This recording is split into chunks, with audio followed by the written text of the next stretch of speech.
Voilà, vous pouvez aussi couper les caméras hein, si vous voulez, les rallumer quand vous avez des questions à poser.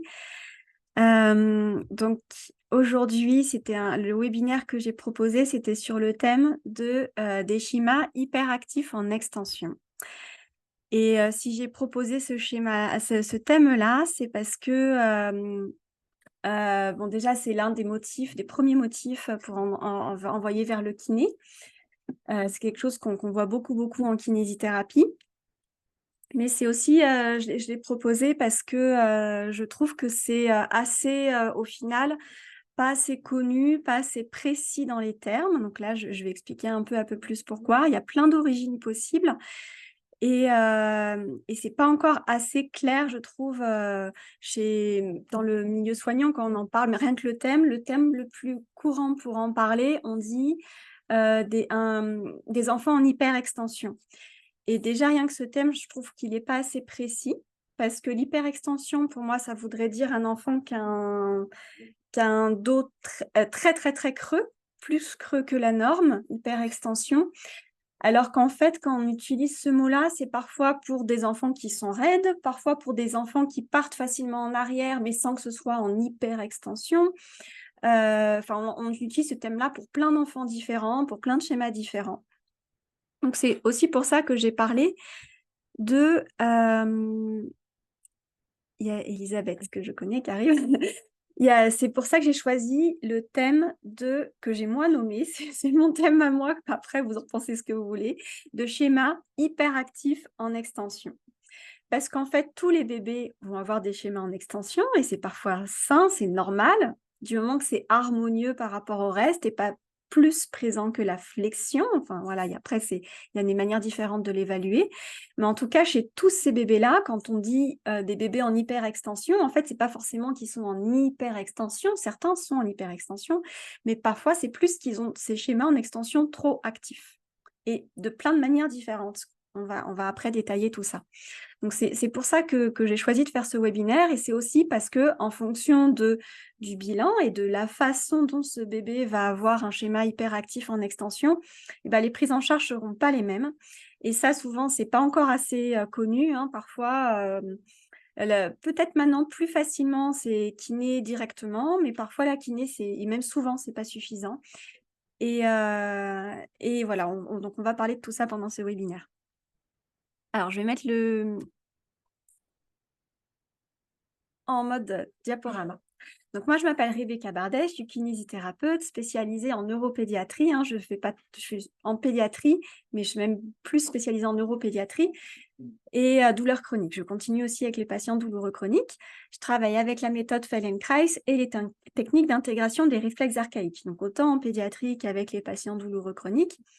Et maintenant, je propose des séjours intensifs en Ariège, dans une ferme pédagogique, où il y a à la fois du travail en cabinet et aussi des activités d'extérieur, mais pour travailler les objectifs kinés en contact des animaux et du jardin.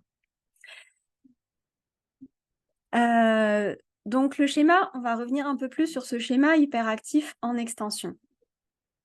Donc, voilà, il concerne plusieurs enfants différents, je disais. Parfois, on parle, quand on dit un enfant est en hyperextension, parfois, c'est un enfant qui a des tensions qui sont liées à la naissance ou à la grossesse, voilà, à différents facteurs. Parfois, on parle d'un enfant qui a régulièrement des mouvements en extension.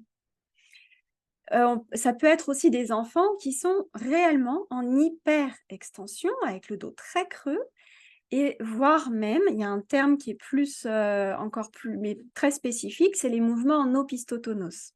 Et ces mouvements-là, c'est plus neurologique. Vous regarderez la définition hein, sur Internet. C'est des mouvements où il y a des crampes généralisées. C'est vraiment lié plus à des dystonies, à un fonctionnement neurologique. Ou l'enfant ou l'adulte, c'est un mouvement qu'on retrouve par exemple dans la maladie du tétanos. À l'origine, ce mot-là, il vient des personnes qui faisaient la maladie, qui développaient un tétanos. Mais après, maintenant, on l'utilise pas que pour le tétanos, hein, mais c'est quand la personne a un appui uniquement sur l'occiput et sur les talons, avec le dos arqué. Ce mot-là, il est que pour ce schéma-là. Quand l'enfant est posé sur le dos et qu'il a l'appui sur les talons et occiput avec tout le dos qui s'arque. Ça, c'est un mouvement dit en opistotonos. Mais tous les enfants qui ont des schémas hyperactifs en extension ne font pas des mouvements en opistotonos. On va développer un peu plus après. Donc, c'est pour ça que moi, j'ai choisi ce mot schéma hyperactif en extension. Et là, la photo qui est là, par exemple, c'est un bébé en extension, mais c'est tout à fait normal. C'est une extension qui est fonctionnelle, qui est utile au développement de la motricité, au développement du tonus. Donc, c'est pour ça, il faut bien différencier un schéma qui est gênant, limitant, à un schéma qui est utile au développement de l'enfant. Il ne faut pas être contre l'extension. L'extension, elle est normale. Donc, les causes de ces schémas hyperactifs en extension. Donc, ça peut être des tensions, par exemple une naissance par forceps, un accouchement trop long, des tensions. Voilà, il y a plein d'origines différentes qui peuvent expliquer qu'un bébé ait des tensions. Ça peut être des réflexes archaïques hyperactifs en extension, parfois associés à des réflexes archaïques hypoactifs en flexion. Donc ça, on va le détailler un peu plus après, ces réflexes à l'origine du schéma hyperactif en extension. L'origine des schémas hyperactifs en extension, ça peut aussi être lié à la sensorialité du bébé. Donc, il y a des dystimulations. Par exemple, un bébé, un prématuré qui est hospitalisé, déjà un prématuré par la prématurité, il va avoir des réflexes beaucoup plus expressifs en hyperextension, qui s'expriment plus. Et en plus, il va être exposé à des dystimulations qui vont solliciter encore plus ses réflexes en extension. Mais ça peut être aussi un enfant qui naît à terme avec un environnement dystimulant, ou ça peut être un enfant qui naît avec une sensorialité. Par exemple, j'ai déjà vu des films, moi personnellement, ça m'est jamais arrivé en consultation, mais j'ai déjà vu des films d'un bébé avec une cécité complète, et qui du coup allait chercher tout le temps les contacts avec l'arrière de son corps, était sur un schéma en extension parce il orientait l'exploration sensorielle sur les contacts du sol, sans avoir de réflexe archaïque hyperactif en extension. Enfin, voilà. C'était vraiment la sensorialité qui faisait qu'il développait tout son schéma en extension. Ça pourrait être aussi peut-être sur un enfant qui a une cécité juste d'une oreille et qui va explorer plus les mouvements de l'autre, en tout cas, ou sur des atypies sensorielles au niveau de l'odorat ou de la bouche. La sensorialité peut faire que l'enfant explore plus de lui-même ses schémas en extension. Ça peut être aussi l'origine de ces schémas liée au dialogue tonico-émotionnel, à la manière dont l'enfant est porté, à la manière dont l'enfant entre en interaction avec ses parents. Ça peut être à l'immaturité ou à des lésions des centres nerveux. Donc, le prématuré, quand il naît naturellement, il a le tronc cérébral. L'expression des réflexes archaïques dépend de la maturation et du fonctionnement du tronc cérébral. Un enfant qui naît prématuré, il a le tronc cérébral qui est plus mature et son activité qui est prédominante par rapport au fonctionnement des centres nerveux supérieurs. Donc, naturellement, tous ces enfants-là, ils vont mettre beaucoup plus de temps à intégrer l'ensemble de leurs réflexes, et en lien avec la vie émotionnelle des enfants prématurés, la séparation, l'angoisse des parents, ses angoisses à lui de bébé séparé de ses parents, la sensorialité et l'immaturité du système nerveux central, c'est des bébés qui vont mettre beaucoup plus de temps à intégrer leurs réflexes et qui très souvent vont avoir des schémas hyperactifs en extension, sans forcément avoir de lésions neurologiques, avec un cerveau qui fonctionne bien. Ensuite, ça peut être aussi un enfant avec une paralysie cérébrale. Donc, dans le cas de la paralysie cérébrale, c'est une atteinte des voies motrices, au niveau de la motricité volontaire. Et le bébé, il va avoir des schémas hyperactifs en extension parce que la motricité volontaire va moins inhiber l'expression des réflexes. Normalement, plus les systèmes nerveux mûrissent, plus la motricité volontaire va inhiber l'expression des réflexes archaïques. Donc, dans la paralysie cérébrale, on va retrouver des réflexes beaucoup plus actifs et souvent en extension. Mais encore, je précise, vraiment, tous ces schémas hyperactifs en extension ne sont absolument pas, on ne les retrouve pas que dans des problèmes neurologiques. Ça concerne beaucoup, beaucoup plus d'enfants que ça. Ça peut être lié à une empreinte sensorielle. Par exemple, j'ai déjà vu des enfants dans des grossesses jumellaires, l'un des deux jumeaux qui était tout le temps en fin de grossesse bloqué en extension et en asymétrie dans le ventre. Donc, ça peut être lié à ça. Ou une empreinte sensorielle liée à l'accouchement en fonction de la position fétale pendant l'accouchement. Ça peut être lié à la douleur. Là encore récemment, j'ai vu une petite la semaine dernière, ultra douloureuse. Là, elle est en cours de diagnostic d'une entérocolite, mais c'est un bébé qui est né à terme, hein. Donc, c'est pas juste des coliques qu'elle a, c'est beaucoup plus douloureux que ça. Elle a un réflexe, elle a des réflexes qu'on va citer. L'un des réflexes qu'on va citer après, qui est hyperactif, hein, le réflexe tonique labyrinthique, qui justifie son schéma en extension. Mais comme elle est ultra douloureuse, ça sert pour l'instant à rien d'agir sur les réflexes, parce que tant qu'elle est mal, elle continuera d'entretenir ce schéma-là. Il y a un premier, pour cet enfant-là, il y a une première action à agir sur son système digestif, sur sa douleur, avant de pouvoir intégrer les réflexes. Et en même temps, le fait qu'elle soit en hyperextension entretient les réflexes. C'est aussi le cercle vicieux, mais là, elle a vraiment un vrai diagnostic médical à poser. Les freins de langue aussi, avec des mouvements de succion qui ne s'activent pas suffisamment et qui n'activent pas suffisamment la flexion. C'est parfois des bébés avec énormément de tension qui vont se mettre en extension pour soulager leur tension. Donc, c'est vraiment multifactoriel. Et très souvent, ces bébés, ils vont avoir plusieurs facteurs. Et aussi, ça va être un peu souvent le cercle vicieux, parce qu'un bébé qui a un schéma hyperactif en extension, que ce soit pour des causes liées à sa naissance, liées au fonctionnement de son cerveau, à sa sensorialité, à la douleur, c'est un bébé qui va être plus difficile à porter. Ça va aussi agir sur le dialogue tonico-émotionnel, sur la manière dont les parents vont porter l'enfant. Et voilà, souvent, ça peut alimenter le cercle vicieux de ce schéma hyperactif en extension. Donc, quels sont les enjeux de ce schéma qui peut être présent à différents degrés, hein. Parfois, c'est très léger et les parents ne s'en plaignent pas du tout. Ça peut être beaucoup plus gênant au quotidien. Quels sont les enjeux de ce schéma sur le développement de l'enfant? Donc, souvent, voilà, c'est ce que je disais, c'est un enfant qui va être plus difficile à porter. Pas forcément. Il y a des bébés qui sont en extension et qui sont confortables et qui sont juste tout raides, tout droit dans les bras du parent.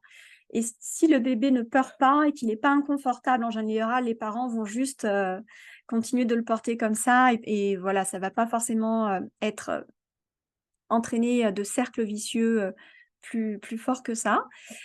C'est des bébés qui vont, en tout cas, en général, quand ils sont en hyperextension, ils vont moins aller regarder directement leurs parents. Le regard, les interactions vont être plus difficiles à se mettre en place. C'est pas systématique. Là, je vous cite toutes les conséquences possibles. Elles sont pas forcément toutes présentes. Mais c'est quand même souvent des bébés qui vont avoir plus de mal à initier les interactions avec leurs parents, à stabiliser leur regard, parce qu'ils ont du mal à se poser dans leur corps, à être confortables dans leur corps. Ça peut aussi amener des états d'hypervigilance sensorielle, parce qu'ils sont tout le temps tendus, avec les yeux grands ouverts. Voilà. Et ensuite, ça va influencer le développement des coordinations œil-main-bouche, parce que quand ils ont ce schéma hyperactif en extension, les bras, il peut y avoir différentes positions de bras qu'on verra après, mais c'est des bébés qui vont moins facilement se regrouper et ramener les mains à la bouche. Et en tout cas, s'ils y arrivent, ça va coûter plus d'énergie, ça va demander plus d'efforts. Et en général, ils vont quand même passer plus de temps avec les bras derrière eux et moins de temps à observer leurs mains, à évaluer la distance entre les mains et la bouche, les autocontacts. Il y a plein d'explorations motrices et sensorielles qui vont moins faire ces bébés-là. Donc, ça va influencer tout le développement des coordinations, mais aussi le développement de la vision. Parce que un enfant, il naît avec une vision immature. Il naît souvent avec déjà la vision de près qui est plus mature que la vision de loin. Et il va apprendre au cours des premiers mois à focaliser son regard et à passer d'une vision focalisée à une vision plus périphérique. Et un enfant qui a un schéma hyperactif en extension, c'est souvent un passage qui va avoir plus de mal à faire, le passage d'une vision focalisée à une vision plus périphérique. Ensuite, ça va développer, ça va peu jouer. C'est pas systématique, encore une fois, hein. Tout ce que je cite, ça va pas forcément concerner tous ces enfants qui ont ces schémas-là. Ça va influencer aussi le développement de la vision binoculaire. Parce qu'au début, le bébé, quand il naît, il a 2 images. Son cerveau traite l'image de l'œil droit et l'image de l'œil gauche. Et c'est au cours des 6 premiers mois que le cerveau va apprendre à faire une synthèse de ces 2 images. Ça s'appelle la vision binoculaire et elle est mature à 6 mois. Et dans les écrits, je ne sais pas si, voilà, il faudrait que ce soit confirmé par des ophtalmologues, mais moi, dans les écrits que j'ai retrouvés, c'est aussi ce qu'on nous disait au DU de pédiatrie à Toulouse, c'est que si elle ne s'est pas correctement développée pendant les 6 premiers mois, après, elle ne pourra plus entièrement se développer. Et c'est des enfants sans avoir de troubles 10 ou autres qui peuvent être plus longs à lire, chez qui ça va demander plus de difficultés, ça va être plus lent. Et un enfant qui a un schéma hyperactif en extension, très souvent, il a du mal. Donc, un enfant qui s'enroule facilement. À la naissance, le bébé, il a plutôt normalement un schéma hyperactif en flexion. Et ça, c'est normal. Il s'enroule facilement, il se regroupe facilement. C'est une forme qu'il a connue dans le ventre de sa mère et qu'il retrouve facilement. Quand le bébé s'enroule facilement, il va facilement passer à regarder à gauche, à droite. C'est le réflexe tonique asymétrique du cou qui permettra ça, de passer d'une asymétrie à une autre, avec souvent les mains qui vont revenir dans l'axe. Et il va passer du temps à explorer un champ visuel et un autre champ visuel et apprendre à coordonner sa vision à ses gestes. Et un enfant qui est en hyperextension, il va avoir beaucoup plus de difficultés à varier de manière fluide ses asymétries, mais aussi à traiter les informations visuelles. Et ça peut interférer sur le développement de cette vision. Ce n'est pas obligatoire. Ça peut amener aussi des difficultés d'alimentation, c'est pas obligatoire non plus, mais il y a des bébés en hyperextension qui ont plus de mal à téter, qui ont du mal à inhiber leur réflexe de succion et à développer une succion volontaire, qui ont du mal à poser leur langue. Ça, c'est souvent en lien aussi avec des différents freins, les freins à aller voir. Donc, ça peut jouer sur l'alimentation et ça peut aussi jouer sur l'intégration de tous les autres réflexes. Donc ça, c'est ce qu'on va développer après, parce que c'est un peu ma spécialité.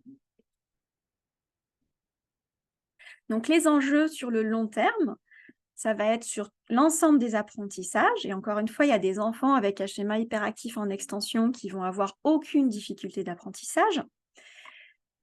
Ce n'est pas du tout systématique, mais chez les enfants qui ont des troubles des apprentissages, on retrouve quasiment toujours des choses au niveau des premières années et très souvent des schémas hyperactifs en extension et une difficulté, un manque de regroupement.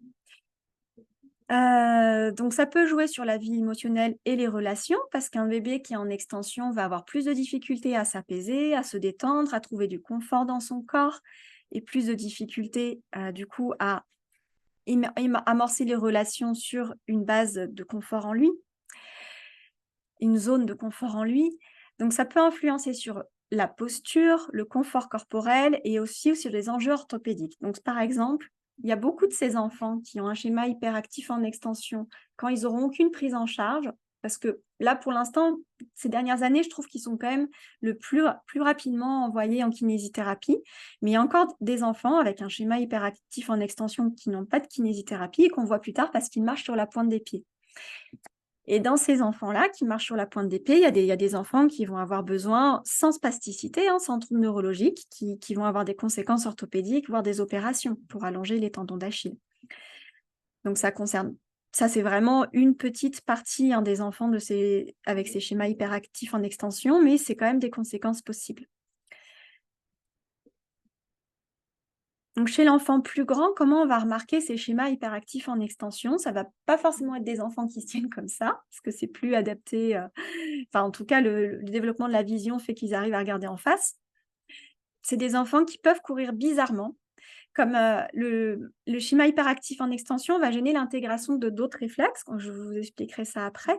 Et du coup, souvent, on va retrouver parfois, par exemple, quand l'enfant court, il va mettre les bras en chandelier, ou sinon les bras en arrière le long du corps, ou sinon les pieds qui vont partir dans tous les sens. Ça peut être un enfant assis aussi qui gigote beaucoup, qui a du mal à tenir assis, qui a du mal à stabiliser son axe sans rigidité.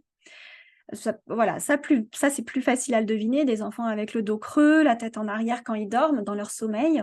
Et ce n'est pas tous les enfants qui auront ça. Et alors que c'est des enfants qui ont eu un schéma hyperactif en extension bébé, et plus grand, ça peut être des enfants qui ont du mal à redresser leur dos.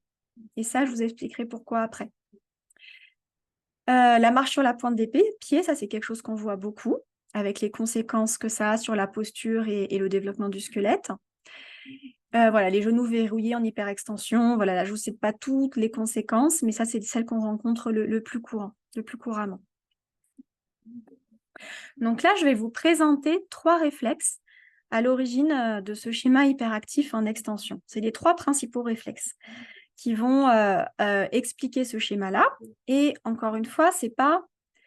moi, je les teste systématiquement quand il y a un bébé en hyperextension, mais ça arrive aussi que ce ne soit pas à cause du réflexe que le bébé soit en hyperextension. Il faut reprendre les points de départ. Ça peut être la douleur, la sensorialité, le dialogue tonico-émotionnel, ou ça peut être aussi une atteinte des voies nerveuses, du système nerveux central. En tout cas, les 3 réflexes à l'origine de ce schéma hyperactif en extension sont le réflexe de Moro, le réflexe de Pérez et le réflexe tonique labyrinthique. Et je vais vous les présenter un peu plus. Dans le réflexe de Moro, il se déclenche suite à une stimulation vestibulaire ou sonore, avec les bras qui partent en abduction et extension à les coudes en arrière, les bras en chandelier, les mains ouvertes, et le bébé fait une inspiration puis une apnée. Et ensuite, il va se regrouper en pleurant, et c'est souvent, ce réflexe, il est souvent accompagné du parent qui rassure l'enfant, qui l'enveloppe, qui le contient. Voilà, donc en tout cas, ce réflexe de Moro, il a 2 points de départ, vestibulaire ou sonore. C'est soit la tête qui part en arrière, soit un bruit fort et soudain. Donc là, par exemple, chez un bébé, imaginons qu'il soit prématuré. Déjà, c'est des bébés qui vont naturellement avoir le réflexe de Moro un peu plus présent qu'à la naissance. Ensuite, c'est des bébés qui vont être tout le temps sans aucune stimulation vestibulaire, enfin très peu par rapport à un bébé qui est dans le ventre de sa mère. Mais parfois, par moment, la couveuse, elle va bouger de manière inattendue, avec des stimulations vestibulaires qui ne sont pas prévisibles, qui sont inattendues de l'enfant. Donc, et aussi des bruits, beaucoup de les machines qui sonnent, quelqu'un qui rentre, qui ferme la porte, un autre bébé qui crie à côté. En tout cas, il y a la sensorialité, l'immaturité qui vont faire que ce réflexe va souvent être plus sollicité chez les enfants prématurés. Donc ça, ce réflexe-là, quand il est hyperactif, c'est des enfants qui vont, pour le voir si c'est ce schéma-là à l'origine des schémas hyperactifs en extension, c'est des enfants qui vont développer des hypersensibilités sonores, qui vont surréagir au bruit. C'est souvent lié à de l'anxiété. C'est par rapport aux 2 autres réflexes, seul qui est relié à de l'anxiété et à de la peur. Donc, c'est par exemple le réflexe à tester dans les phobies scolaires ou les enfants qui ont peur du changement. C'est vraiment le réflexe lié à l'anxiété. Ensuite, c'est aussi les enfants qui peuvent avoir peur du toboggan, du trampoline, de tout ce qui est stimulation vestibulaire. Et c'est aussi le réflexe des bras en chandelier. C'est des enfants qui courent avec les bras en chandelier, les bras comme ça sur le côté. Ensuite, le réflexe de Pérez. Le réflexe de Pérez, il se déclenche, il a un point de départ tactile. Donc, quand il y a une stimulation tactile le long des 2 côtés de la colonne vertébrale en même temps, l'enfant, il va faire une extension de l'axe et une flexion des membres. Et donc ça, c'est vraiment très différent du réflexe de Moro, parce que le départ sensoriel n'est pas le même et la position n'est pas le même. Là, il y a une flexion des membres ici, les genoux qui remontent vers le ventre, et le point de départ est vraiment tactile. Donc, c'est des enfants qui, quand on va, par exemple, changer la couche, vont gigoter dans tous les sens. Quand on va mettre les mains dans le dos, hop, ils vont avoir les coudes qui vont repartir en arrière et les bras qui vont se fléchir. Et c'est des enfants plus grands qui vont avoir du mal à supporter les étiquettes. Ou ce réflexe aussi, il est aussi relié à une émission d'urine chez le bébé. Quand un bébé déclenche ce réflexe-là, il fait pipi. Et quand l'enfant est plus grand, s'il n'est pas entièrement intégré, c'est un réflexe qui peut expliquer, ce n'est pas le seul et ce n'est pas la seule explication, mais ça peut expliquer des énurésies nocturnes qui durent plus longtemps que chez d'autres enfants. Avec les draps ou le pyjama qui bouge dans le dos la nuit, l'enfant fait pipi. En tout cas, le point de départ est tactile et c'est donc c'est des enfants plus grands qui vont avoir une hypersensibilité tactile et qui vont avoir du mal à stabiliser leur axe, hein, à rester assis longtemps en position assise tranquille, qui vont avoir une certaine forme aussi d'irritabilité. Je retrouve souvent ça, cette notion-là chez le Pérez. Autant le Moro, c'est l'angoisse, le Pérez, c'est quelque chose d'un peu plus irritable. Et l'hypersensibilité tactile, parfois, elle est pas seulement sur le dos, elle vient quasiment jusqu'aux pieds. Donc, c'est l'un des réflexes à tester pour les enfants qui marchent sur la pointe des pieds. C'est pas le seul. Et très souvent, quand c'est le réflexe de Pérez qui justifie la marche sur la pointe des pieds, l'enfant, il marche sur la pointe enfin, il n'a pas la même marche selon les supports. Quand il marche, par exemple, sur un support mou, il va marcher normalement. Quand il marche dehors, pieds nus, ou sur un support plus dur, il va marcher sur la pointe des pieds. Quand il marche sans chaussures, voilà, en fonction des informations tactiles qu'il aura sous ses pieds, il va marcher sur la pointe des pieds ou pas. Ça, en général, ça vient du Pérez. Après, il suffit pour le tester d'aller passer la main dans le dos en expliquant à l'enfant, ça ne doit pas du tout être une chatouille. Je passe ma main dans ton dos et je vois comment tu réagis. Un enfant de 5 ou 6 ans, quand on fait ça, il n'est pas du tout censé réagir, surtout si on le prévient. Et un enfant qui fait ça, ou un adulte, il y a plein d'adultes qui ont ce réflexe-là, c'est des personnes qui ont besoin d'intégrer leur réflexe de Pérez. Ensuite, le réflexe tonique labyrinthique. Donc, le réflexe tonique labyrinthique, c'est un réflexe qui a point de départ vestibulaire. Donc ça, c'est comme le réflexe de Moro. Et quand la tête part en arrière, l'enfant, le nourrisson, fait une extension de l'axe et une extension des membres. Le réflexe de Pérez, c'était une extension de l'axe et une flexion des membres. Le réflexe tonique labyrinthique, c'est une extension de l'axe, une extension des membres. Et ça part d'une sensation vestibulaire. Et ce réflexe tonique labyrinthique, il s'exprime en extension et en flexion. Quand la tête part en avant, l'enfant, ça active le regroupement actif des 4 membres. Flexion du tronc, flexion de la nuque, flexion des bras, flexion des jambes. Et son expression est censée être équilibrée entre l'extension et la flexion. Et il y a certaines circonstances de naissance qui font que les enfants vont plus activer ce réflexe-là en extension et pas assez en flexion. Donc, ce réflexe-là, quand il sera hyperactif en extension, c'est des enfants qui vont avoir les bras coincés le long du corps. C'est des enfants qui vont avoir un axe très raide, très rigide, très inconfortable. Autant le Pérez, l'enfant, il peut être en hyperextension, avec beaucoup de schémas en extension, mais il ne paraît pas si inconfortable que ça. Le réflexe tonique labyrinthique, quand on les voit, moi, je me sens pas bien. Quand je vois un enfant là-dedans, ça se voit direct. C'est très, très tendu. Et c'est souvent relié à des reflux, à des inconforts digestifs. Ils digèrent beaucoup moins bien quand ils ont ce réflexe-là hyperactif. C'est des enfants qui ne supportent pas qu'on les mette sur le ventre parce qu'ils ont les bras coincés le long du corps, ils n'arrivent pas à se dégager les bras, ils ont le centre de gravité qui est très haut, ils n'arrivent pas à redresser l'ensemble du dos. Donc, c'est des enfants souvent qui vont, quand ils n'ont pas de prise en charge, vont rester très longtemps dans les bras ou au transat. Dans les bras, ça va encore. En transat, c'est moins bien. Et qui ne vont pas développer toute leur motricité libre dans les 6 premiers mois parce qu'ils ne supportent pas d'être posés à plat, sans prise en charge. Plus grand, c'est aussi l'un des réflexes qui est à l'origine de la marche sur la pointe des pieds. Et voilà, qui amène d'autres types de développement, mais je ne vais pas tout développer ici. Alors maintenant, je vais vous expliquer en quoi ces schémas-là, quand ils sont hyperactifs, le Moro, le Pérez et le réflexe tonique labyrinthique, comment ça influence aussi le développement des autres réflexes. Alors oui, il y a un autre réflexe dont je ne vous ai pas parlé là, c'est le réflexe de paralysie par la peur.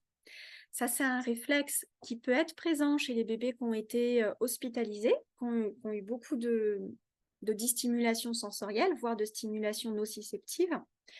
Et quand ce réflexe paralysie par la peur est présent, l'intégration de tous les autres réflexes sera beaucoup plus lent. Donc ça, c'est quelque chose qu'on voit en formation, je peux le développer, mais en tout cas, c'est quelque chose à chercher à évaluer quand il y a un enfant. S'il y a ce réflexe de paralysie par la peur qui est présent, il peut être présent dans d'autres situations là, que je ne vais pas développer ici. Mais parfois, la priorité, ce sera de travailler sur la sécurité de l'enfant avant de pouvoir intégrer les autres réflexes. Parfois, on pourra travailler les autres réflexes, ceux que j'ai cités avant, le Moro, le Pérez, le réflexe tonique labyrinthique. On ne pourra pas aller jusqu'au bout, et à un moment donné, il faudra retravailler un peu plus ce réflexe de paralysie par la peur pour que tout se réintègre entièrement. Ensuite, quand il y a ces 3 réflexes-là, ces schémas hyperactifs en extension, quand il y a le Moro, enfin, il peut être les 3 ensemble, ou l'un plus présent que les autres, quand il y a le Moro et ou le Pérez et ou le réflexe tonique labyrinthique. Ils vont empêcher le réflexe de Landau de se développer correctement. Le réflexe de Landau, c'est le réflexe du bébé qui fait l'avion sur le ventre quand il est content. Ça se développe entre 3 et 4 mois, et c'est une émotion de joie qui stimule le tonus des extenseurs. Et ça, c'est un lien qu'on gardera tous entre notre joie et le tonus des extenseurs. Il est censé entièrement s'intégrer entre 12 et 15 mois. C'est-à-dire que nous, quand on est content, on n'a pas les bras qui partent en arrière, mais on a quand même le tonus des extenseurs qui augmente. Et quand il y a un Pérez, un Moro ou un réflexe tonique labyrinthique hyperactif, l'enfant, quand il est sur le ventre, en général, il va avoir du mal à redresser son dos de manière fonctionnelle pour aller jouer. Il va être gêné par ses réflexes. Parfois, il va avoir les bras coincés dans une position, il ne va pas réussir à amener les mains devant lui. Et le réflexe de Landau, ce réflexe-là, il permet vraiment une coordination entre les extenseurs de la nuque et une prise d'appui sur le bassin. Et quand il y a des réflexes hyperactifs en extension, ce réflexe de Landau, il ne va pas mûrir de la même manière. Et c'est pour ça que chez des enfants qui ont des schémas hyperactifs en extension, plus tard, quand ils sont assis, ils n'arrivent pas forcément à bien se tenir le dos droit. Il y aura ce réflexe de Landau à retravailler. Parce qu'il n'y a pas un fonctionnement utile, fonctionnel des extenseurs. C'est vraiment différent, un fonctionnement réflexe d'un fonctionnement utile, fonctionnel et agréable. Et parfois, ils ont des schémas hyperactifs en extension. Il faut quand même travailler l'extension. Mais bien sûr, il n'y aura pas que ça à faire. Ensuite, un enfant qui a des schémas hyperactifs en extension, que ce soit Moro, Pérez ou réflexe tonique labyrinthique, il va avoir du mal, c'est ce que je vous disais tout à l'heure, à passer d'une asymétrie à une autre. Donc ça, c'est le réflexe tonique asymétrique du cou, qui fait que l'enfant passe d'une asymétrie à une autre. Donc, ce réflexe-là, il va avoir plus de mal à s'intégrer chez les enfants qui ont un schéma hyperactif en extension. Les enfants qui ont des schémas hyperactifs en extension, ils vont avoir plus de mal aussi à développer leur réaction parachute sur le ventre. Ils vont moins développer leurs appuis. Voilà, et ça, c'est juste 2 réflexes, c'est les 2 principaux qu'on connaît le plus facilement en kinésithérapie, le réflexe tonique asymétrique du cou et les réactions parachute, mais il y en a d'autres qui vont être gênés dans leur développement, dans leur maturation, par ces schémas hyperactifs en extension. Donc, pour ces enfants, alors selon les cas, hein, là j'ai cité un peu l'ensemble des professionnels, mais après il y a des enfants qui ont besoin c'est rarement que de kiné. En tout cas nous, en Occitanie, on a la chance les enfants ont la chance de pouvoir intégrer un réseau qui prend en charge les séances de psychomotricité. Donc il y en a beaucoup chez ces enfants-là qui voient les psychomotriciennes. Chez nous, on n'a que des femmes. En tout cas, le kiné, il va agir sur la régulation du schéma corporel, la détente, à soulager les tensions de la chaîne postérieure et travailler sur l'ensemble de la motricité. L'ostéopathe, il va agir avec d'autres techniques que nous, on a en kiné, mais sur les tensions de l'ensemble de la chaîne postérieure. Le psychomotricien, il va agir sur la sensorialité et le dialogue tonico-émotionnel. Il va aussi agir comme nous sur le schéma corporel, mais ses spécificités vont plus être la sensorialité et le dialogue tonico-émotionnel, le portage, etc., l'enveloppement. Et l'orthophoniste, quand c'est nécessaire, sur les troubles de l'oralité, la succion, la diversification alimentaire, l'allaitement pour certains. Il y a certains orthophonistes qui sont spécialisés là-dedans. Comment positionner l'enfant pour stimuler une bonne succion. Et aussi tout ce qui est sensorialité au niveau de l'alimentation pour l'orthophoniste. On a des compétences qui se rejoignent, mais on a aussi chacun nos spécificités. Et ce qui va être très important pour ces enfants-là, c'est qu'on donne des informations cohérentes et voire même de répéter les informations.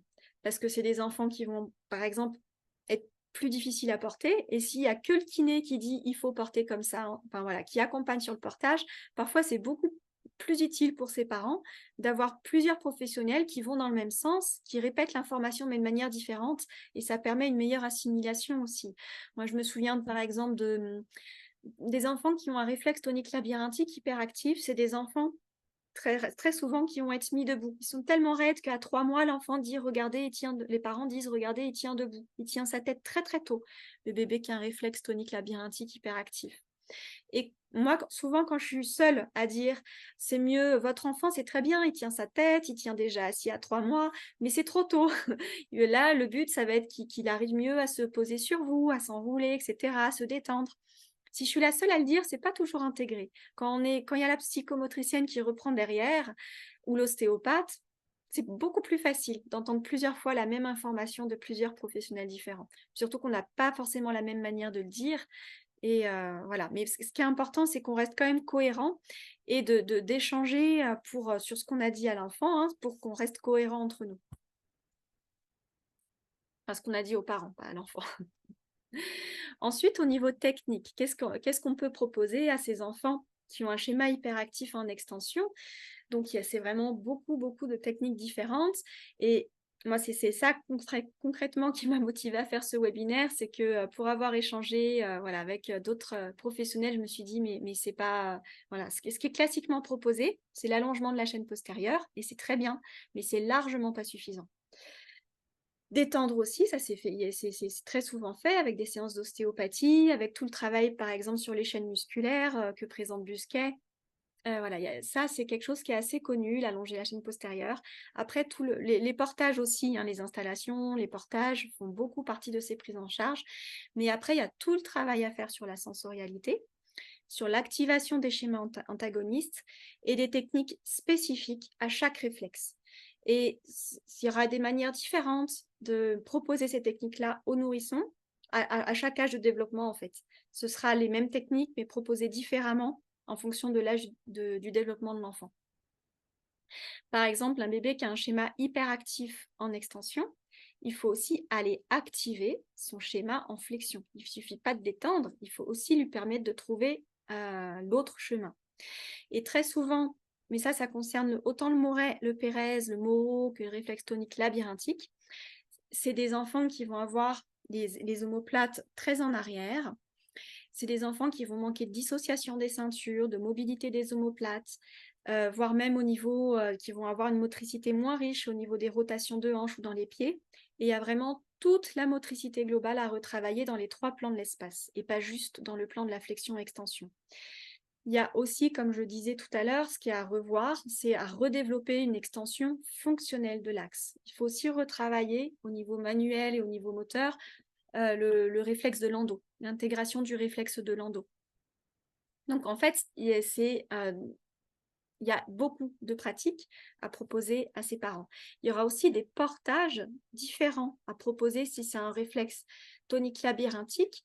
Moi, je propose par exemple plus de porter l'enfant, j'insiste un peu plus que pour d'autres enfants, de placer le bébé sur le ventre, dans les bras du parent, pour que le bébé il apprenne à poser sa tête, à relâcher sa tête vers l'avant, et pour qu'il active de lui-même plus son réflexe tonique labyrinthique en flexion. Quand c'est un réflexe de Moro, on va être beaucoup plus vigilant à tous les changements de position, à tous les retournements dans les guidages, pour montrer aux parents comment faire pour qu'il reste enroulé de lui-même. Hein. C'est très différent de nous enrouler un enfant que d'aller solliciter son enroulement actif. Et il y a des guidages qui permettent de solliciter son enroulement actif dans les changements de position pour ne pas déclencher son réflexe de Moro. Donc maintenant, je vais rouvrir vos micros. Je vais arrêter le partage et je vais pouvoir répondre à vos questions. Je vois qu'il y a une question déjà. Voilà, normalement, je pense que vous pouvez ouvrir vos micros si vous le souhaitez. Désactiver le son, non, ça c'est bon. Voilà. Est-ce qu'il y a des questions? Ici, c'est le chat. Oui, Céline. Merci. Par rapport à ce que je vous ai dit. Mais tout d'abord, merci beaucoup. Et j'avais une petite question, parce que quand j'ai fait les réflexes archaïques via l'IMP, j'ai pas refait les 7 modules, j'ai fait les 2 premiers. Mais je trouve qu'au niveau petite enfance, il n'y a pas beaucoup de techniques. Et je suis beaucoup plus des enfants dans la petite enfance pour des plagios, hybrachie et tout ça. Mm. Est-ce que vous savez peut-être me conseiller une formation qui aide beaucoup plus au niveau des réflexes archaïques chez les petits, C'est ce que plutôt que chez déjà... De quoi? je développais moi. Je fais que Ah, ça. Je fais que, enfin, en pédiatrie, en tout cas, je fais les réflexes archaïques en présentiel pour le nourrisson. Il y a 2 modules pour le nourrisson. Et il y a un module en ligne pour les enfants de 2 à 7 ans qui disent toujours, enfin, avec qui on ne peut pas faire les contractions isométriques. ok. C'est pas, voilà, il y a des manières, c'est pas les, du coup, c'est la même méthode, hein, mais c'est pas du coup les mêmes guidages, les mêmes jeux qu'on va faire avec un bébé qu'avec un enfant de plus de 2 ans, quoi, qui marche. Et Et vous donnez où les formations? en présentiel, c'est Paris, Toulouse, Bordeaux. Il y aura les dates. Là, on est en train de les poser. Ce sera bientôt mis sur mon site. Pas en Belgique. Ok, Après ça. Paris, je crois que c'est assez rapide. Oui, c'est 4 heures. Bah, merci. Et après, en ligne, c'est sur les enfants de 2 à 7 ans. Enfin, c'est créé pour que tout se complète. Et Et on peut faire celui de 2 à 7 ans et après revenir pour la pédia petite enfance? oui, Pas de dans les deux souci. sens. Oui, ça se fait dans les deux sens. Merci.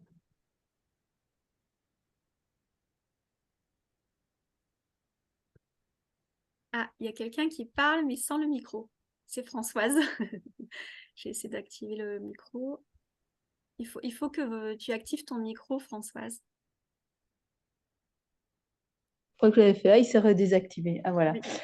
Oui, enfin, moi, je m'occupe plutôt d'adultes, d'enfants plus grands et d'adultes, mais ça m'intéresse effectivement aussi parce qu'ils ont été des enfants. Donc, je reviens de toute manière sur tout leur passé, hein, sur le début de l'histoire en général, c'est-à-dire déjà la grossesse. Par contre, j'ai une question à te poser par rapport à la marche sur les pointes des pieds. Oui. Du coup, tu avais dit que Pérez, il y avait une différence entre le support sur lequel il marchait. Mm. Pour le RTL, c'est pareil ou ils vont rester n'importe quel Non. support en... C'est beaucoup moins tactile. La marche sur la pointe des pieds, sur le réflexe tonique labyrinthique, ils vont pas avoir cette hypersensibilité tactile. Donc ça va être, des enfants plus grands qui ont un axe très très rigide aussi dans le Ouais. réflexe tonique labyrinthique. Les enfants qui ont les bras le long du corps, qui courent coincer le bras le long du corps. Oui, oui. Mais tu Alors que disais Pérez, ouais. qu'il pouvait aussi avoir la marche sur la pointe des pieds avec ce réflexe-là. Oui, oui, Mais du coup, n'importe quel support, en fait. oui, voilà, c'est pas, oui, oui, c'est Ok. ça. C'est pour ça qu'il faudrait faire un peu la différence. Oui, Par et contre, oui, c'est bon, c'est bon. Non, mais je le, viendrai en formation, donc je poserai mes questions. le réflexe tonique labyrinthique, en fait, pour le plus grand, il faut mettre un petit sac de grains sur la tête et on monte, Mhm. on dit à l'enfant, tu fais tomber le sac par terre. Et ça m'est arrivé en formation, hein, même des adultes, quand on leur demande de faire ça, ils n'arrivent pas, ils font les épaules avec. Oui, Ils oui, n'arrivent oui, pas ça, à dissocier. je le bilan, effectivement. Enfin, moi, j'ai aussi fait plutôt bon. Allez, comment ça s'appelle encore Arcanflex, Hmm. la copine de IMP. Puis je Oui, suis oui, c'est beaucoup, pareil. je fais beaucoup, Ouais. voilà, je lis beaucoup, je suis beaucoup. Donc voilà, mais ça m'intéresse de venir pour les petits aussi. C'est vrai que du coup, toutes les contractions isométriques, et c'est pour ça que je fais la formation, c'est que moi j'ai galéré hein, pour traduire avec les enfants. Bah, ouais, moi je fais plutôt RM, Rhythmic Movement Training. J'avoue que Oui, mais j'ai un peu fait les choses, c'est que. Puis les contractions isométriques, c'est pas toujours, même pour les adultes, c'est pas toujours enfin, facile non plus, toutes. Donc ça dépend. En tout cas pour le RTAC, je trouve, c'est pas facile. Les autres, ça va, mais voilà. Donc je viendrai compléter oui. bien avec toi. Et puis moi, ce qui m'a permis de faire le lien, c'est beaucoup la méthode Feldenkrais, parce qu'en fait, Oui, je naturellement, la sais. méthode Feldenkrais, elle permet d'intégrer les réflexes. Mais c'est juste Mhm. qu'avec les formations réflexes, ça m'a permis d'être beaucoup plus précise, de comprendre exactement plus précisément par quoi je devais commencer, pourquoi. Et c'est ça qui m'a permis de développer plus d'outils adaptés aux petits. Mhm. Mais effectivement, les bercements rythmés, ça c'est enfin, pour tous les âges, hein, c'est quelque chose une très bonne base. Mm. Donc voilà, Merci François. là pour aujourd'hui. Par contre, tu as enregistré? Oui, Ok, d'accord, parce que j'avoue que j'aimerais bien faire écouter ça, notamment à ma collègue qui est un peu plus jeune, qui, bon, entend, m'envoie les petits-enfants, enfin les jeunes ados, quoi, hein, enfin les enfants, ils 10, 12, 13 ans, 14, ou les scolioses, ou les entorses à répétition et tout. Donc, elle sait qu'il y a des choses peut-être neurosensorielles à aller voir. Mais là, parce que notamment, elle est préma. mm, Et elle a des petits soucis quand même. Et du coup, en ouais, entendant tout ça, je me dis, ah, mais tiens, là, il y a des choses, ce serait intéressant qu'elle écoute je un peu plus et retravaille. qu'elle voit. Parce que du coup, elle se fait beaucoup de problèmes dans justement ischio et compagnie, à vouloir beaucoup courir. Et je pense que la Oui, voyant très raide, parce que c'est justement ça, je la vois toujours très ah raide, oui, même quand elle fait des réflexe tonique exercices assez faciles. labyrinthique. Ouais. On voit beaucoup fait prima, mais et Mhm. après, pareil, l'allongement de Ouais. la chaîne Lui, ça allait postérieure. encore. Mhm. Oui, Mais lui, je l'avais testé, hein, ça allait encore. Elle n'était pas tellement. Mais je pense qu'il y en a tellement de petits. Enfin, c'est un travail plus global. Je pense qu'elle devrait comprendre qu'il faudrait encore refaire sur un peu et stimuler tout, en fait, globalement. l'allongement de la chaîne postérieure, moi, avec la méthode Feldenkrais, on a plein d'outils de le faire, même avec les personnes plus grandes. C'est pas, enfin, il y a vraiment plein de mouvements pour aller travailler ça de plein de manières différentes. Mhm. Et enfin, parce que moi personnellement, c'est quelque chose que j'ai dû beaucoup retravailler, hein, heureusement, j'ai commencé à 20 ans, le Feldenkrais. Et Mhm. ouais. Et alors que j'avais fait plein d'étirements avant, j'avais fait du Mézières, de la GDS, plein de choses. Ah oui, non, c'est ça. Ouais, Et en méthode Feldenkrais, j'ai gagné énormément. Ouais. Mhm. Mais oui, ce sera sur YouTube même, hein, en public, en libre D'accord. accès sur YouTube. Donc le lien, Mhm. vous pouvez le diffuser. Ok, ça va. Parce que j'ai ma fille aussi en Belgique, là. Et l'intérêt, c'est même aux médecins, hein, c'est aussi. Voilà, nous, il y a eu, parce que c'est méconnu des médecins, je trouve, quand est-ce Mhm. qu'on doit envoyer vers le kiné, vers l'ostéopathe, vers le psychomotricien, pourquoi tout travailler ensemble, c'est pas facile à comprendre, je trouve. Donc, Mhm. si vous avez des médecins autour de vous qui s'intéressent à ça, qui savent pas trop, qui comprennent pas trop les enjeux, qui savent pas trop quand prescrire, vous pouvez diffuser. J'ai une question pour toi, Oui, Rebecca. oui, Bon, déjà, je trouvais intéressant cette nuance que tu faisais sur l'hyperextension oui. et sur l'importance d'identifier la cause de cette hyperextension. Alors, bon, moi, je suis psychomote, hein, et cette nuance, je la fais avec le terme d'hypertonie. Mhm, Hypertonie est souvent utilisée chez des enfants qui vont simplement présenter une hypertonicité. mhm. Où on est sur des bases effectivement qui sont pas lésionnelles. Et tu vois, ça, pendant la formation, je l'avais pas capté, cette nuance.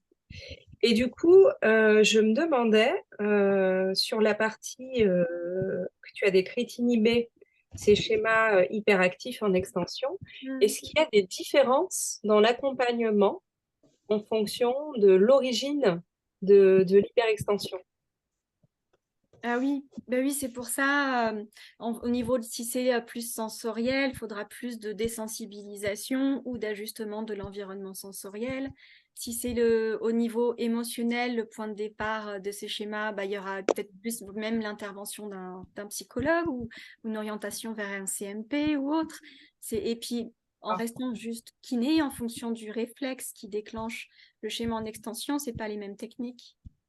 Je sais pas si tu te souviens, tout ce qu'on a fait en présentiel avec les techniques pour le Moro, les techniques pour le réflexe tonique labyrinthique, les techniques pour le Pérez.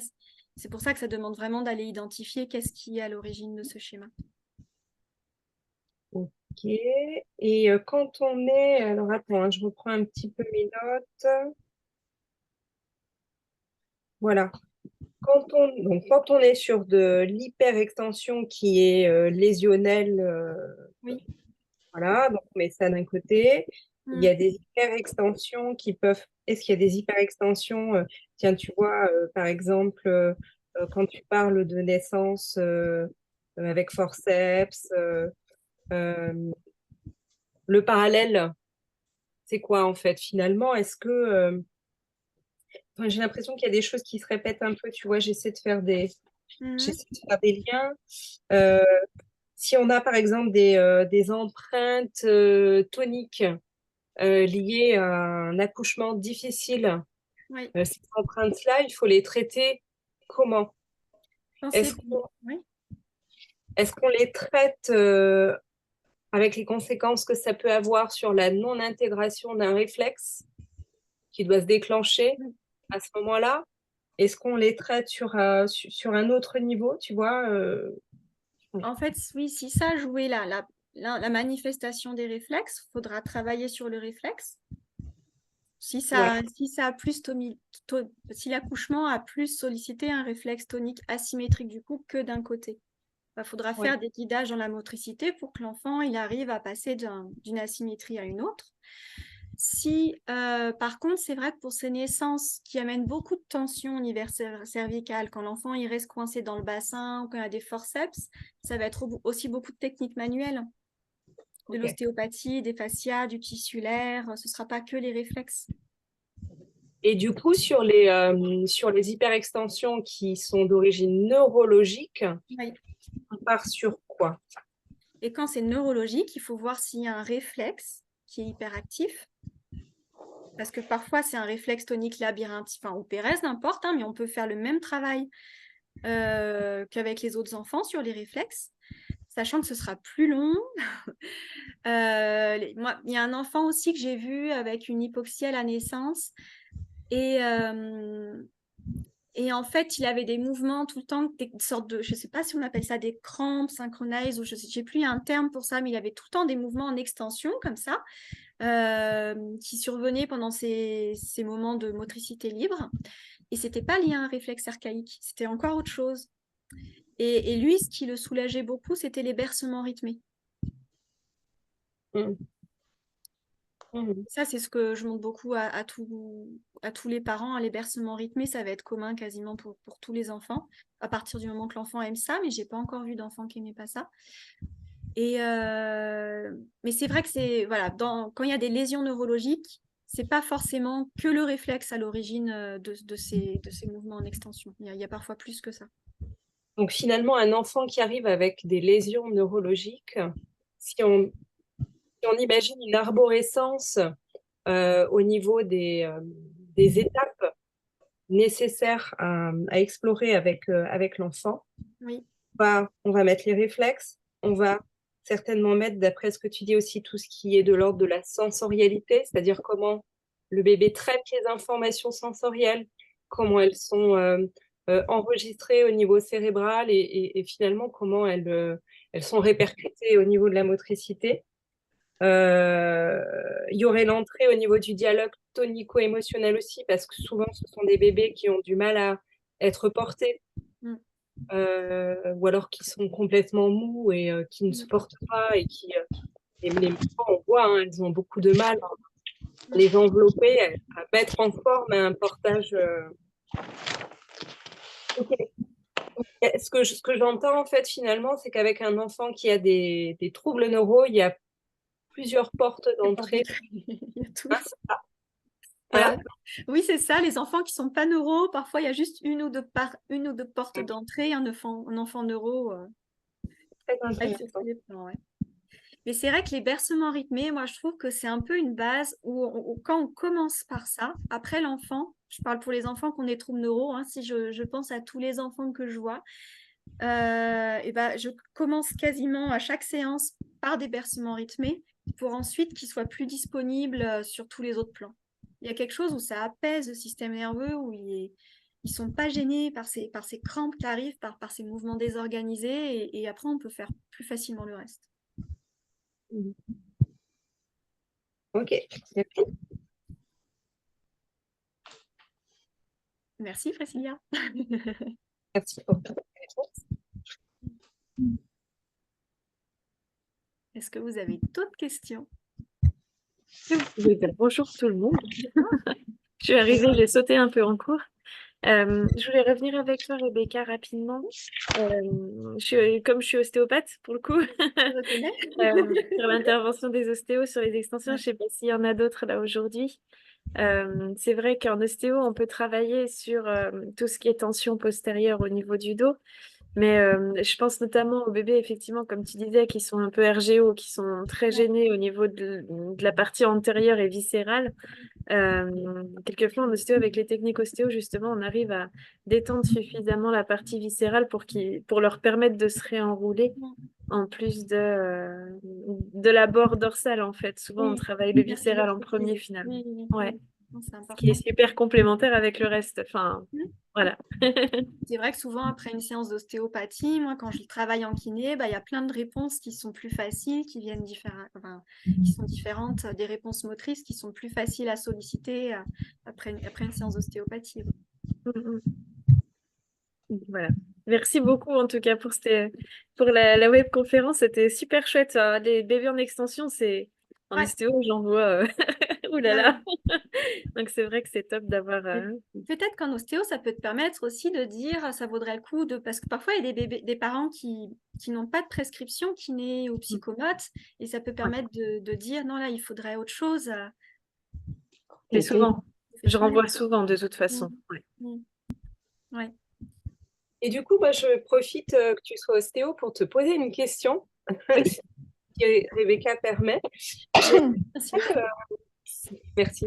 J'aimerais savoir si dans ta pratique d'ostéo, tu préconises chez le bébé ou chez l'enfant peut-être un petit peu plus grand, qu'après une séance d'ostéo, il y ait une interruption, enfin, c'est-à-dire qu'il n'y ait pas de travail avec, je sais pas, le kiné ou Oui. les psychomotes.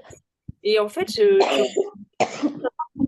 si tu peux m'expliquer. En fait, quand on fait une séance d'ostéo, il y a des choses qui se passent au niveau du système nerveux central. On a des boucles réflexes qui se remettent en route si elles ont été un peu ralenties ou des choses comme ça. Et on sait que, grosso modo, après une séance d'ostéo, pendant 2, 3 jours, on a beaucoup de brassage. On demande beaucoup d'énergie au corps au niveau de sa rééquilibration. Euh, donc voilà, il y a des chemins qui se refont, il y a toute la vascularisation qui travaille. Donc on sait que pendant 2, 3 jours après une séance d'ostéo, on demande souvent aux personnes effectivement de rester calmes. Alors moi, j'ai pas tendance à bloquer la kiné après l'ostéo parce que je considère qu'on n'est vraiment pas sur le même travail. Et comme la kiné, c'est de l'entraînement, enfin voilà, c'est de la rééducation musculaire, c'est des petits exercices, des choses comme ça. Bon, alors à moins qu'en ostéo, on soit vraiment allé travailler sur du fascia, donc vraiment des choses qui peuvent être influencées par le musculaire. Quand on travaille un peu plus l'articulaire, des choses qui sont un peu plus mécaniques, basiques, on va dire. Euh, je bloque pas forcément la kiné après, juste je demande que ça soit pas une grosse séance de kiné, mais avec vraiment beaucoup de nouvelles choses. Mais après, c'est valable pour les bébés, c'est valable pour les enfants, puis pour les adultes. Moi, j'ai tendance à dire tout ce qui fait partie du quotidien, il n'y a pas de problème. On va éviter de faire quelque chose qui sort un peu de l'ordinaire de la prise en... Enfin, quelqu'un qui vient me voir pour un lumbago, je lui dis, vous évitez de faire le bois demain. Mais voilà, donc, puis les bébés, les enfants, ils intègrent les choses assez plus vite que les adultes. Donc, c'est vrai que moi, quand on me dit, il y a une séance de kiné, est-ce que je la fais avant, après? Je dis, bah, peut-être plutôt après. Comme ça, en plus, comme on débloque des choses, il y a des choses qui vont aussi bouger en kiné. La limite de 2, 3 jours, c'est vraiment... Moi, c'est plus pour vraiment les activités quand il y a des choses qui sortent de l'ordinaire. Quand c'est une prise en charge kiné qui est là depuis longtemps, et bah, je bloque pas forcément, moi, en tout cas. C'est D'accord. personnel, hein, mais Tout ce qui... Donc, en fait, si je comprends bien, c'est tout ce qui va être effort physique intense et hmm, inhabituel. ouais.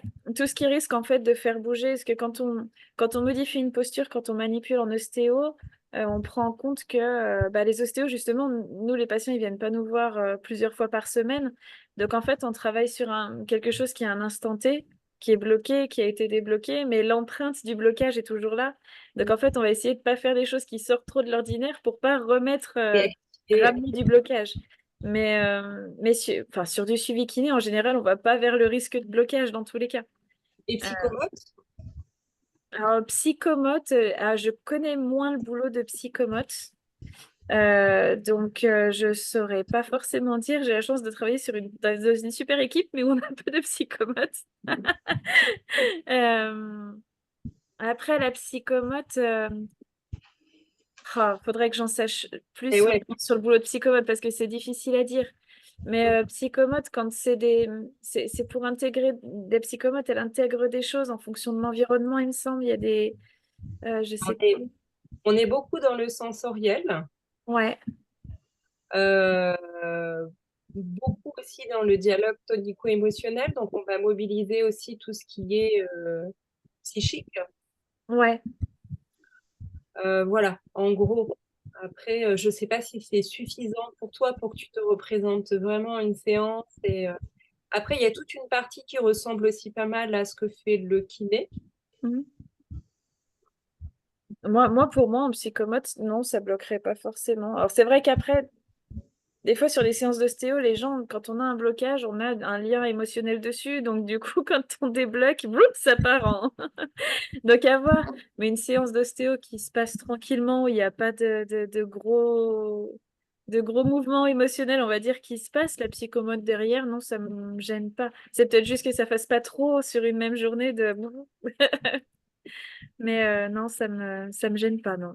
Je Puis au pense. contraire, peut-être, je me dis, parce que en général, en tant que professionnel, on est là juste pour accompagner ce qui est présent. Et si les parents, et s'il y a quelque chose d'intense qui s'est passé avec l'ostéopathe, eh ben, on peut agir juste pour aider les parents et l'enfant à assimiler, à intégrer quand Oui. on est à l'écoute, sans rajouter plus d'informations que ça, quoi. Voilà, ouais. C'est vraiment dans cette notion-là. C'est-à-dire quand on a une séance d'ostéo, on change beaucoup d'informations. Donc, s'il y a d'autres rendez-vous dans la journée, dans la même journée, c'est peut-être de pas trop en rajouter non plus, mais du coup, dans l'accompagnement, ça se fait bien. Moi, en tout cas, je bloque pas là-dessus. Enfin, vraiment pas. Est-ce qu'il y a d'autres questions? Pardon, merci beaucoup, Léa, Pas de souci. pour tes réponses. Et puis, c'est très bien que vous soyez intervenue en tant que psychomotricienne et ostéopathe. Je trouve ça super d'avoir déjà dans le webinaire toutes les professions qui peuvent intervenir. Est-ce qu'il y a d'autres professions d'ailleurs que kiné, ostéopathe ou psychomotricien parmi les personnes qui nous ont rejoints? Peut-être pas. Je sais que j'ai eu des demandes d'autres professionnels, mais je ne sais pas qui est là. Et est-ce qu'il y a d'autres questions?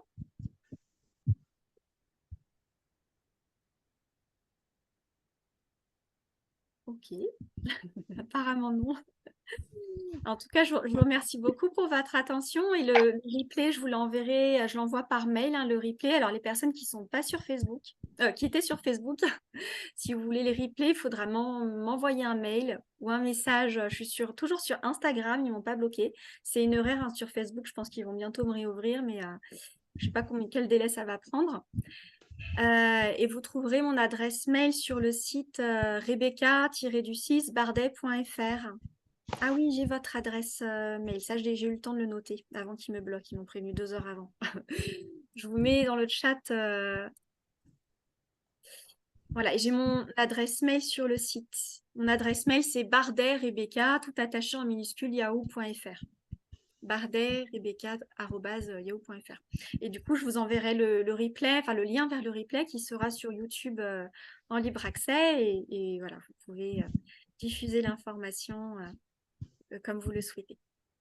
Merci à tous et puis je reste disponible hein, pour les questions. S'il y a des questions par mail, voilà, je reste disponible pour vous répondre. Bon après-midi. Bon après-midi, merci.